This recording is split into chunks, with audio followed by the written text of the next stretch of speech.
Next question is related to the last question. Here is an actual incident we'd like you to respond to. There was a public hearing on a development project in the city's South Valley Area Planning Commission issued a final determination letter, which was mailed to impacted homeowners and residents. After the fact, this determination letter was secretly modified with new wording that was to the benefit of the developer, and then a second determination letter was issued. Sherman Oaks Homeowners Association had to sue the City of Los Angeles to negate the second determination letter. The court ruled that the city must stand by its first determination letter. After the lawsuit was finished, numerous letters were written to the City of Los Angeles departments, city attorney, planning, city controller, etc., asking for accountability and an explanation on who and how such changes could be authorized after a public hearing. Question: as city attorney, how will you change the culture of the city departments and staff to ensure that these types of backroom deals do not continue? And I can personally testify that there have been many, many such instances in the past, in the recent years. And the first one is Nooch. To the best of my knowledge, CEQA does not provide for a mulligan. Okay. The bottom line is that you don't get a second shot. First and foremost, there will be no secret deals. The doors are coming off City Hall. You will have, if you have a problem, call me. I don't have a problem saying that. And, come see me. Voice your opinion. I won't be an empty chair. I will. I may not agree with you all the time, but I will be there and I will listen. At the end of the day, CEQA is very important.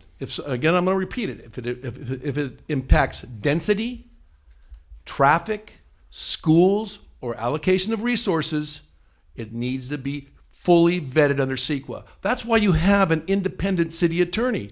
You take a look at the campaign contributions of one of the candidates who's not here today, and you'll see that over $300,000 in campaign contributions have come from developers or developer interests. At the end of the day, who's beholden to who? How did you get there? We need someone who's going to be independent, who's going to do their job. The one thing you can count on me for is an honest look. I'm not going to be looking to hurt developers, and I'm not going to be looking to hurt residents. I'm going to be looking to be a strict constructionist and enforce the law, level the playing field, give everybody an equal shot, and then do my job. Thank you.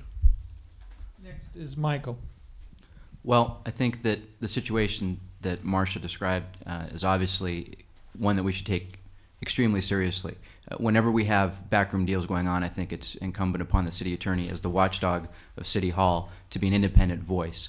It doesn't make sense to have a city attorney that's serving as a rubber stamp to what the city council and the mayor does. I think people want the city attorney to be an independent voice. And part of being an independent voice is being willing to go after situations like this, conduct an investigation, figure out who's responsible, make whoever is responsible for it be known, and make the mayor hold that person accountable. Ultimately, city departments respond to the mayor. We've got a city charter that allows the mayor to appoint department heads and report to him.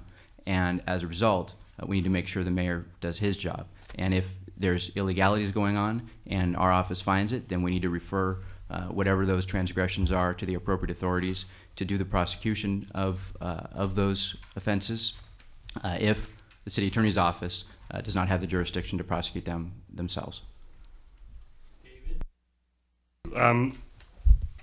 I hate secret deals, okay?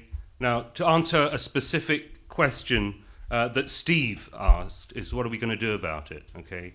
Well, we'll prosecute, okay? When you subvert the course of justice, when you're part of a conspiracy to conceal public information, that's an offense that can be prosecuted. Now, the city attorney's office may be conflicted. It could even be that it's a felony. In fact, it would be a felony. So what we need to do is prepare the best case and present it to the right prosecutorial agency. The DA's office, we have the Public Integrity Division. The Attorney General's office also could pursue prosecutions. And I would look to prosecute somebody who does something like this because I want to set an example. Best way to get their attention is rattle the handcuffs at them. Okay, you'll soon stop that sort of stuff going on. Secret deals stink, okay? And the biggest one that's going on right now is going to cost us folks $168 million.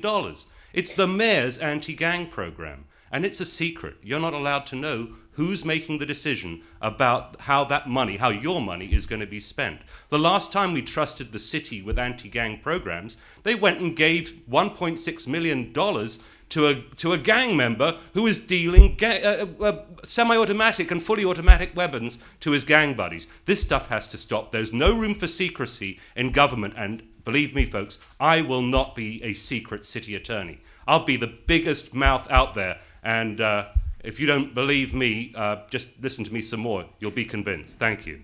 No. Thank you. What we're talking about here is a governance philosophy. My philosophy as city attorney will be to advance programs, and this question offers me a specific opportunity to apply this. But I want to have programs and approaches that are practical, positive. I call them the 5 Ps. 5 Ps of governance: practical, positive, proactive, progressive, and principled. Now, what we have here in this example is really city council. City councilman of the district pretty much didn't like the result and intervened, and this all goes on behind closed doors. Again, the people are not involved. What I would do as city attorney is, number one, make a big deal about it. This is the check on the city council. This is the check on the mayor. You basically release opinions from the city attorney, and over time, as these opinions begin to multiply, and like the Attorney General of California, they publish opinions. You can get them in the law library. City attorney should publish opinions. They should be available on the internet, easily accessible, not just by homeowners associations, but by lawyers and others. So by basically making a big deal about this, by indicating how the problem arose, by shining the sunlight into the secret closets where this stuff is done, people will understand, and by virtue of that, you know what? It won't happen again. It just won't happen again, because the city attorney right now works for the councilman. That's the problem. And it's what we're talking about when we say works for the councilman. They identify with the councilman's political interest. And when the political interest diverges from the public interest, we got a problem. And this is what happened in that case. It happens all the time. Elect me, it will stop.